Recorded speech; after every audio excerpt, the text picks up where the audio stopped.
Kali-hilta gozaimasu. What's up guys, it's Closu back. Last video I did a small demo where I wrote quite a lot of kanji, and you probably are wondering, well Closu, how do I learn those 2200 common use kanji? Well that's what this video is about. I want to introduce you to the Kanji Triforce, that's how I like to call it, which has Heisig's book, the Kanji Koohi website, and Anki. And well, this video is based on a really long article in the Nihongo Shark webpage. I'm leaving the link below. There it describes the motivation behind this method and justifies why you should do it like this.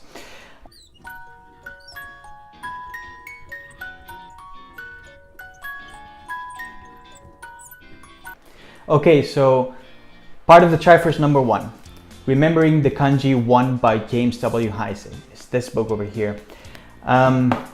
There's a sample for free in the internet which contains the first chapter, which is probably the most important chapter. I'm leaving the link for the sample also in this video. Now in the sample and in his book, Heisig explains his method in a very elaborate manner. It justifies his method on using mnemonics and what's the story behind his method. He also explains what he calls his primitives, which sometimes correspond to what Japanese call radicals, but which are basically just like the parts of the kanji, the components of the different kanji. And he explains what name he gives to his different primitives and why. Well, sometimes why, not always. It's a great book to have as a reference, especially with how we're going to study the kanji. It does have several problems though. Many people will complain about these problems. What I have found is that sometimes Heisig uses quite inaccurate keywords to describe every kanji. Some of the keywords are very smartly chosen, some are not so smartly chosen. So I will take the liberty to change those keywords in our method. And well, what is a big complaint by many people is that after the 500 first kanji that he introduces, there's no more stories. There's a big lack of stories, because Heisig, what he intends to do is he shows you his method where he presents you the stories that he has made for himself to remember different kanji, and then he slowly takes away that information and he expects you to actually come up with your own stories. But you know, it's 1500 new stories that you have to come from yourself from scratch, and not everyone has that big of an imagination, right? So yeah, the lack of stories is also a problem with the Heisig book. Part 2 of the Kanji Triforce is the Kanji Koohi website and forum. It is an amazing website made by Fabrice, who I want to thank in this video too. Now, in this website, you can find stories for every one of those 2200 kanji, and you can copy those stories and use them for your own purposes. Not just one story for every kanji, but many stories that the whole community of Kanji Koohi have shared with the world. Not only that, but the stories are rated, so people can choose what story they like the most. They can favorite their story. And the stories with the most favorites, well, they appear in the beginning, so you should be able to access the most rated stories first. Apart from that, the website also includes some example words that use the kanji that you're learning at that moment, which is great to actually dig on the actual meaning of the kanji. And it's also a great community. I have seen very few online communities that are so helpful as the one in Kanji Koohi. Like if you have problems or you have questions, just go to the forums. The people over there are great. Now, of course, it's also not all perfect and all wonderful. There's two problems I personally have found with the website.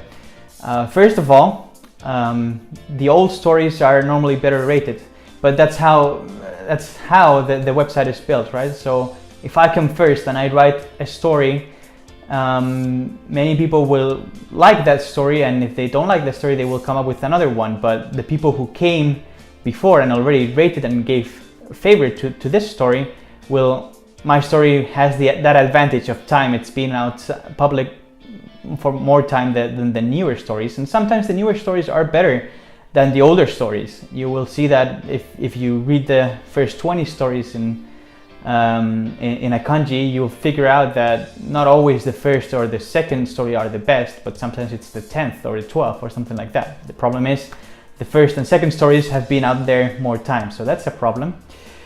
And another problem is many of these stories are dirty stories, you know, having to do with sex and sometimes not so politically correct.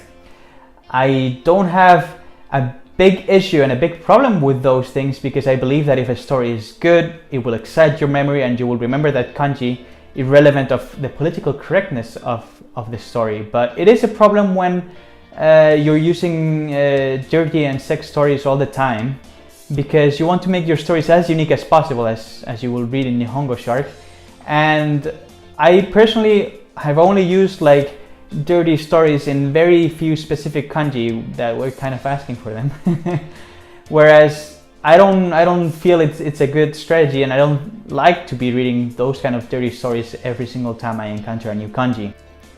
The third part of the Kanji Triforce is Anki flashcards.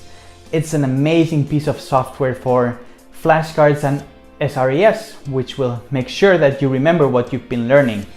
SRES stands for Spaced Repetition System, and it basically is an algorithm that will calculate when you need to see a flashcard again, in how many days, according to your input, if you remembered or forgot a flashcard, right?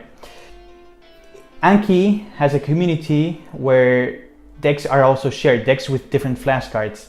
The shared decks are one of the most helpful resources that you can find in the internet. People have already done work for you. People have already created flashcards that you can use.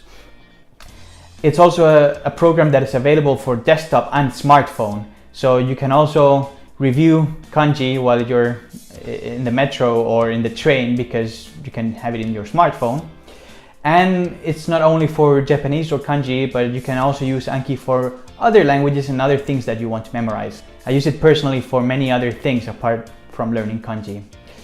And it also is a great tool for a database. If you want to store specific information on kanji, you can store it in the flashcard of every kanji, and then you can go and look for it as if it were a database.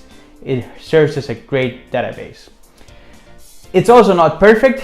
There's two problems that I personally have found with Anki. First one, if it's huge manual. If you access it, you'll see that it takes forever to read through. Good news is you don't need to know everything about Anki in order to start using it, but it might put off someone who is trying to get started with it, right?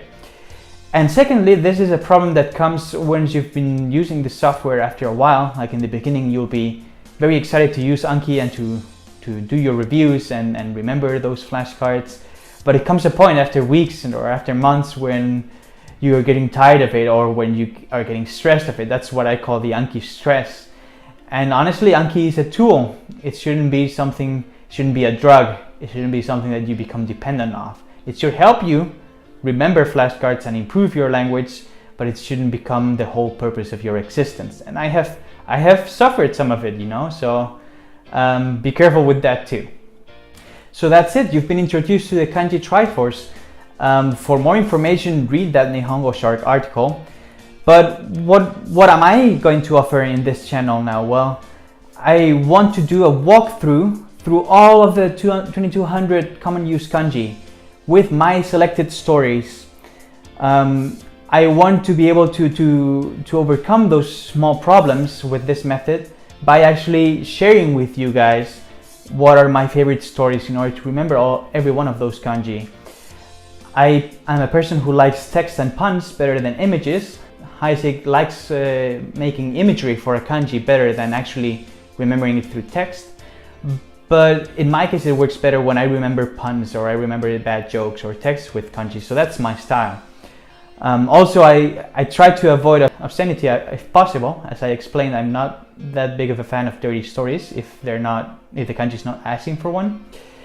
And well, just bear in mind that it will take time. My plan is to do like 25 new kanji per video and do it on a regular basis until we actually cover all 2200 kanji, but that's what I want to share with the community. I want to share text, puns, images, my own stories. I want to share which stories I believe are better and always give credit for those, and do that Heisig walkthrough through all 2200 kanji. On my next video, I will do a short tutorial where we will set up a Kanji Koohi account and how to set up the Anki software. I will show you those two things so that you can be prepared to follow all the stories that I will be sharing from that time on. So that's it for today. Ciao ne, have fun and see you next time.